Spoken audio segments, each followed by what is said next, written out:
He's a winner. He's not a proven winner at all. He's a good manager that could potentially mould a good team into a great team, is how I'm looking at it, if I'm looking at it from a non-Arsenal point of view.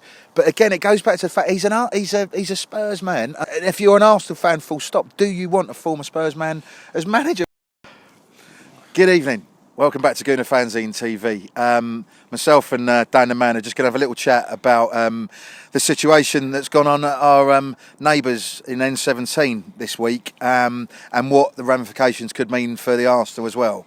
Pochettino was sacked by Spurs this week, and Mourinho was installed. Jose Mourinho. We've had a chat on Mourinho previously. But firstly, Dan, I've got to ask, what's your take on the goings on at Spurs? It's a bit mental, isn't it? I mean, I was quite surprised that Poch went. I thought, obviously they're not doing well this season. They're doing even worse than Arsenal, which just shows how bad they're doing. But he's a manager who's done things to that club that I don't think a lot of managers would have been able to do. He's taken them from a mid-table team, possibly contenders for a Champions League spot, to take them to a Champions League final. There's been seasons where they've almost pushed for the title, obviously blown it towards the end, but he's taken them so far. And I think getting rid of him is a big mistake, and getting Mourinho in is an even bigger mistake. Yeah, absolutely. I mean, just in terms of Pochettino, he got them to the Champions League final last year, as you said, didn't he? Would he be a good addition to Arsenal if Emery was to be sacked at any time soon? I think he'd be a good addition, but not the one I'd personally want. Right. I think for a number of reasons, he would improve us tactically from what we currently have with Emery. We know how well he works with young players as well. Obviously, Arsenal got a lot of promising young players coming through, and I think he'd nurture them and really develop them. We've seen the likes of how he's done that with the likes of Dele Alli, Harry Kane, people like that have really come on and grown as players. So there are a couple of reasons why I would want him, but personally, there's other managers I'd pick ahead of him. Right. Let's play devil's advocate for a second. So obviously Arsenal are playing Southampton this weekend. Southampton recently lost 9-0 to Leicester. Obviously Leicester beat Arsenal 2-0. If Arsenal were to lose to Southampton, with Pochettino available, what would you do if you were the Conkeys or part of the board? Well, I think if he loses Saturday, he's obviously going to be under even more pressure. But I don't think that will be the time when he should go. I think you've got to give him that run of games coming up. You've got Southampton, Norwich, Brighton, West Ham, which are four games that Arsenal should be taking 12 points from, really. So I think, if he doesn't do that, that should be the time when we say, time's up here. What about in terms of playing devil's advocate again? You look at Bayern Munich, they got rid of their manager, underperforming manager. Obviously Spurs got rid of their underperforming manager, brought a new one in straight away. If Arsenal were to lose on Saturday against Southampton in a really disjointed, poor performance, knowing full well there's an obvious potential candidate out there who could be installed by Sunday or Monday, with the next league game being on Sunday the 1st of December, giving you a whole full week to train. Obviously there's a Frankfurt game in the Thursday in between, but they're practically through in the Europa League. So you'd have 6, 7, 8 days where a new manager could come in basically and get his feet under the desk, sort of thing. Would that appeal to you at all? Well, firstly, you mentioned Bayern Munich and Tottenham there making the decisions they have. I feel like they're at two very different ends of the scale. So with Bayern Munich, you've got a club who are established, who are going to dominate their league regardless of who they have in charge for me. Yeah. I mean, we've seen how dominant they've been over the years.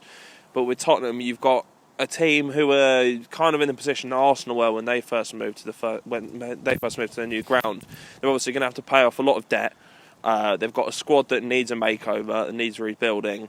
Obviously, we stuck by Arsene Wenger, and you can think what you want about him, but he did fantastically well to keep getting us into the Champions League consistently, having a young squad with little experience and little money to spend as well.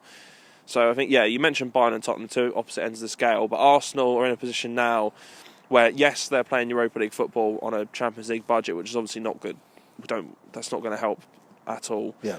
But they're in a position now where they need a bit of stability and they need someone who's going to take them forward long term. And Emery's not that man for me, so they have to make a big call, and they've got to make a brave call. That should probably be done sooner rather than later for me. Yeah. I think probably the better time to do it would have been during the international break, because you have that bit longer time scale to get someone in, and he can work with the squad or whatever.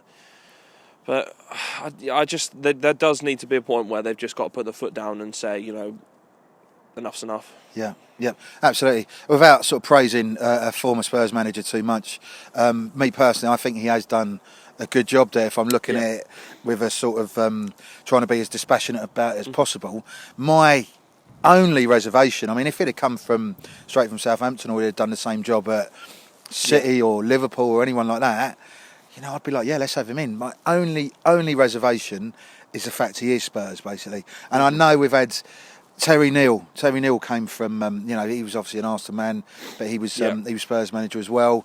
You've had obviously Sol Campbell cross the Great Divide. There's been a few others over the years, and Herbert Chapman actually spent time at Spurs. While the rivalry was still sort of building up before he became really successful as Arsenal manager. So the precedence there in terms of, people have moved between the Great Divide, although not too many and not too frequently either. But my gut feeling is, as an Arsenal fan, I don't want a Spurs man in charge of Arsenal. Having said that, we all remember Sol Campbell. My initial instinct was Sol Campbell as well. Was like, I don't want the captain of Spurs to be at Arsenal. I literally didn't sing his name for 6 months when he first joined. I went to his first game at Middlesbrough when Arsenal won 4-0 in the season 2001-2002, and he won me over basically. So if Pochettino is installed as Arsenal manager, and it's still a massive if, and there's so many ifs and buts and sort of obstacles to get to that point.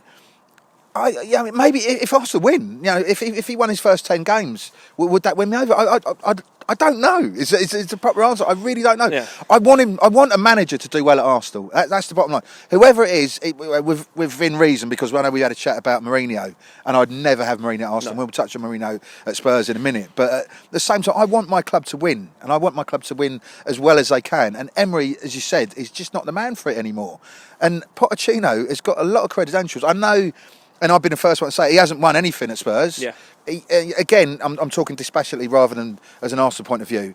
But he has moulded a side there. You could argue they're almost on the way down now after a sort of 3, 4, 5 year cycle where they have pulled out a lot of good performances. Yeah. Ultimately, they're not winners in any way, shape or form, and we've mocked them for that. So it'd be hypocritical, I should say, for me to turn around and go, no, he's a winner. He's not a proven winner at all. He's a good manager that could potentially mould a good team into a great team, is how I'm looking at it if I'm looking at it from a non-Arsenal point of view. But again, it goes back to the fact he's a Spurs man, and I'm Arsenal. If you're an Arsenal fan, full stop, do you want a former Spurs man as manager? What's your take on this conundrum? I've got a few points to touch on here. So you mentioned about kind of when he was at Southampton. You got to look at it. Tottenham really took a chance on him, didn't they? Because he, as you say, he hasn't won any trophies with Tottenham. He hasn't won any before that. Yeah. And it's someone that they went, we see potential in him. And I think that could be an example to Arsenal, as in you have to take a chance on someone. Maybe someone like Eddie Howe, for example, who you look at and you can say, really promising a manager who could really go far. Yeah. Another thing, obviously the Tottenham connection is not great, but, we've seen it in the past, people like Sol Campbell who've proven us wrong. But I think the one thing you could argue in terms of it being a plus point is that he's obviously kind of been sacked a bit unsacrimoniously, hasn't he? Yeah. He's got a point to prove. Yeah. Well, would it not to prove the biggest point? Would it not be to go to your biggest rivals, win something, and say, "Well, what did you get rid of me for? Look what I can do." Yeah, absolutely. And then I think the Tottenham connection is obviously, we don't particularly want a Tottenham man in charge of Arsenal. But you've got to take chances on people for me, and I mean, obviously, he's not won a trophy, and that is a big thing for me, not winning a trophy. But Neil Warnock's won trophies. Would you want him instead of Mauricio Pochettino? No. Yeah, fair point, mate. I mean, he's not got the backing at Tottenham for me. They've obviously spent a lot of money, built a new stadium, but there was points during his reign where they should have looked at it and gone, "This is what we need to strike now. We need to get him, and him." Yeah. You look at someone they're trying to get Dybala. Someone like that, Bruno Fernandes as well. Yeah. They had a few players that he really wanted and they just didn't do it. Yeah. It wasn't back, and I think, obviously he was frustrated about that.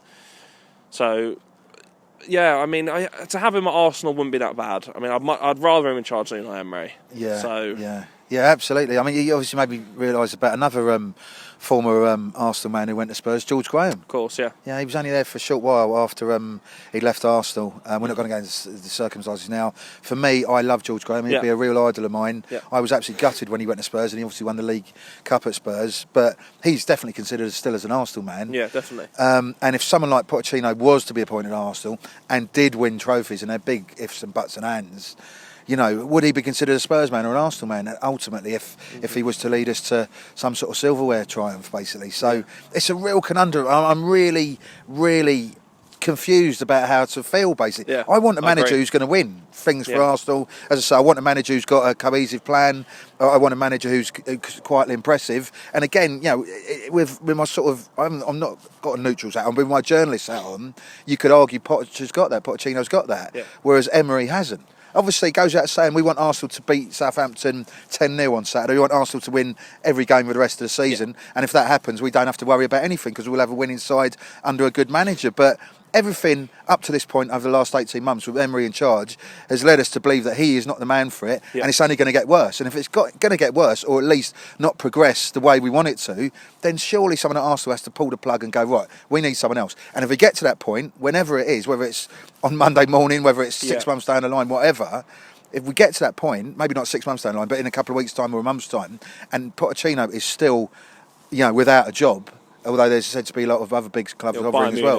Exactly, yeah, because they still haven't appointed anyone. Yeah, absolutely. So, but if Pochettino was free, it would be a dereliction of duty from someone at Arsenal not to consider him as manager, basically. And that's as basic as much as I can say on Pochettino, because I don't want anything to do with Spurs, basically. So I mean, that's where we are. Let's go on to Mourinho, unless you've got anything else to add on Pochettino, basically. Well, I mean, the only thing I would say is that I think at Tottenham he clearly wanted a long-term project. He wanted to build something, build a dynasty in a way. Yeah. And do you not think, obviously, yes, the Tottenham connections, but do you not think to have a manager who's thinking long-term and planning long-term and wants to do it for the future, would that not be something that you'd be interested in? I would, personally. Yeah, absolutely. And you talk about available managers at the moment who don't have a club, and he is the best of the bunch, bar maybe Allegri. Yeah.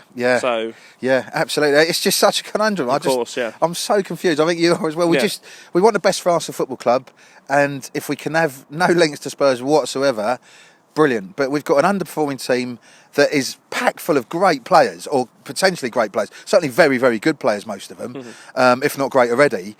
And they're just not being led by someone who can show real, true leadership and real, true coaching skills, basically. And then Emery is not the man to take Arsenal forward, as far as we can see through everything he's shown us over the last 18 months. If that's the case, then we could do worse than look at Pochettino at the very least. And someone should, from the club, Raul, whoever, should potentially talk to him.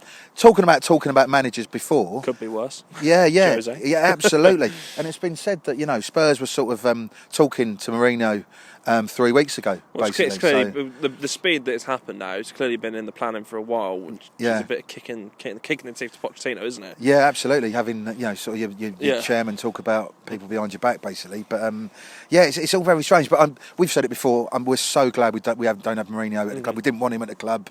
Want nothing to do with him now, and he is literally going to be a figure of real hatred now among Arsenal fans. We're not suggesting that, we're not condoning it, and we're not saying that's what should happen. But from my point of view, having watched Arsenal for 40 years, I know how I feel about Mourinho, and I don't like him as a manager, and I don't like him as a person. And that comes from a fan's point of view, and that comes from a journalist's point of view. Sat in his press conferences, while he gives really good copy, it's really interesting as a journalist.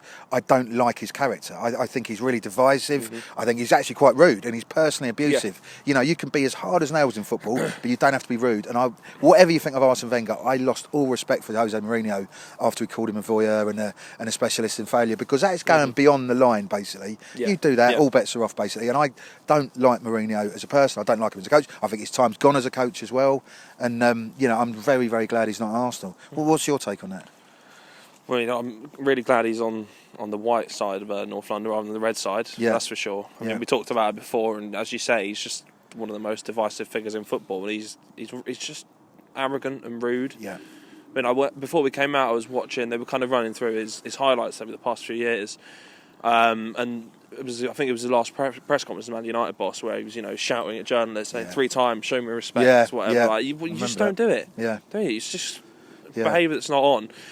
And to be honest, with a fairly smug look on my face, I think this is going to blow up in Tottenham's face. I think it's absolutely going to put them just down the drain. Yeah, let's hope so. Really good point, because even at his peak, he obviously building up to his peak at Porto, won the Champions League 2004, going to Spurs, going to Chelsea, I should say, in 2004-05.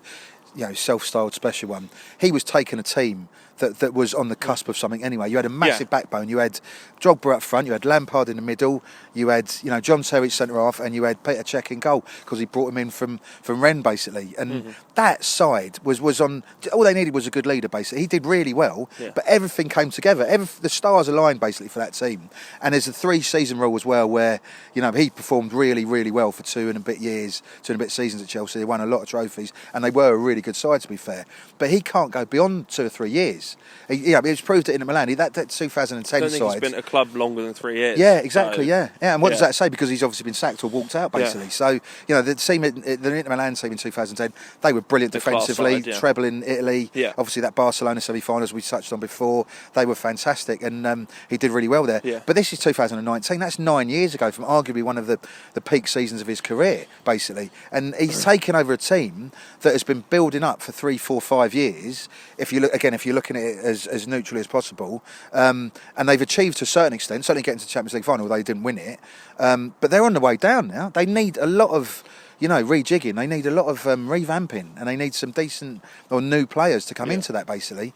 And it's not happened. So he's taken over that team that needs a massive revamp or an uplift. There's not that much money from a chairman who's reluctant to spend money anyway. So what's going to happen? It's going to be car crash TV. What does Jose Mourinho always needed to do well? Money. What did Tottenham not have at the moment? Money. Yeah. It's just not going to work. Yeah. It's honestly the most bizarre decision for me. Yeah, absolutely. Getting rid of Pochettino was bizarre, but getting Mourinho in was even more bizarre. Just the craziest appointment. And you look in terms of characters as well. We talked about Jose being a bit divisive, rude, arrogant. Yeah. And you think of someone like Daniel Levy, who's going to have to work closely with, they're literally going to butt heads the whole time. It's just not going to work. Yeah, I don't know what the thought and the planning behind it was. Yeah. It's clearly not been very good. It's just. Yeah. I'd love to see the small print in the clauses in the program in the contract basically in terms of break clauses, because someone's going to be paying a lot of compensation. Well, they paid $12.5 million to Pochettino. Yeah, exactly. And that adds up as well to start with basically. But and if you also look at Spurs fixtures, I think they've got West Ham. Yeah, it's going to be a tough game. He's obviously had a massive sort of falling out with Pellegrini, basically. Yeah. And he's been personally abusive to him as well.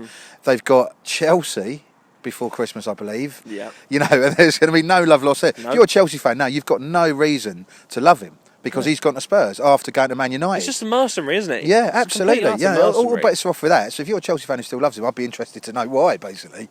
But they've got that. Then they've got Man United as well. So it's like, in the space of 2 or 3, 4 weeks, the wheels could come off at Spurs.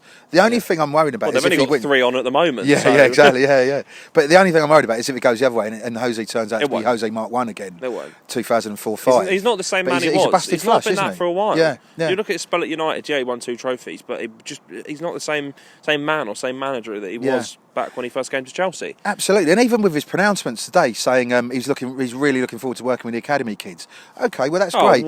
But would he have said that in 2004 when he took over at Chelsea? No, he hit the ground running. He was like, I'm the special one, we're going to do this, that and the other. Can you think of a single player that he's brought through when he's been at a club that's gone on to do something or anything? I'd have to think about that. I can't think off the top of my head. Nothing comes to mind. You look at Chelsea and now, obviously it's kind of Chelsea's policy to loan so many players out, but it was especially prevalent during his, I think, second spell. Yeah. And he just had so many players out on loan, and players who probably could have made an impact and who have gone on to other places and done okay. Yeah, and absolutely. He just doesn't care about youth. He wants to spend money and buy big, and if he doesn't have that, he's not going to succeed. Absolutely. And my point about that quote was it was slightly subdued. It wasn't a rallying cry. It wasn't a battle cry. It wasn't a clarion call to Spurs fans saying this is what I'm going to do. This is my agenda basically. It was just like, I'm looking forward to working with academy players. Okay, great. Well, that's great, but it's hardly a rallying cry. And also, I remember going to Arsenal under-23s against Spurs under-23s last season, towards the end of last season, Stevenage. Yeah. And Arsenal under-23s beat them 4-0. Yeah. You know, so how good are the academy players anyway? Yeah. Basically, so it's all a bit strange, really. But I'm very surprised. I'm not that surprised he's gone there because, like you say, he is a bit of a mercenary. He's gone there. But I'm very glad he's not at Arsenal, basically, and it will be really, really interesting to see how they get on over the next month or two. Do you think they'll make the top four? No chance. No chance whatsoever. No way. No. And we're 14th at the moment. They're going to get. We're worrying about worse than we are. yeah, exactly. That says it all, really. We're worrying about getting the top four. We've got a half decent side, and hopefully it's an up and coming side. But Spurs, no chance. But anything else to add on that? Yeah, I think we've covered all bases, haven't we? Yeah. Anyway, it's going to be a real sort of soap opera down the road at N17, the new stadium in N17, and we're looking forward to see how it unfolds with Jose at the wheel. Basically, in terms of Pochettino, I'm really, really interested to know what you guys think. Dan and me have had our say, and we're not 100% sure really. We want a good manager in, basically. What do you think? Do you want Pochettino as Arsenal manager if Unai Emery is sacked or leaves Arsenal over the next week, months, whenever? Do you want him? Why do you want him? If you don't want him, why don't you want him? Let us know. Like, comment, share. It means a lot. Watch the pod as well. We've got a new pod out at the moment. Give that a watch as well. It really, really means a lot for you guys watching us. With a bit of luck as well, we'll be on Soccer Saturday, if I could speak properly. Johnny Phillips came down the other day, filmed us. All things being equal, we'll be on Soccer Saturday at lunchtime on Saturday if we haven't been bumped off by all the Spurs shenanigans. So keep an eye out for that. I know, it's just another reason I hate them. But thanks for watching. Let us know what you think, as I say, and all the best. Cheers.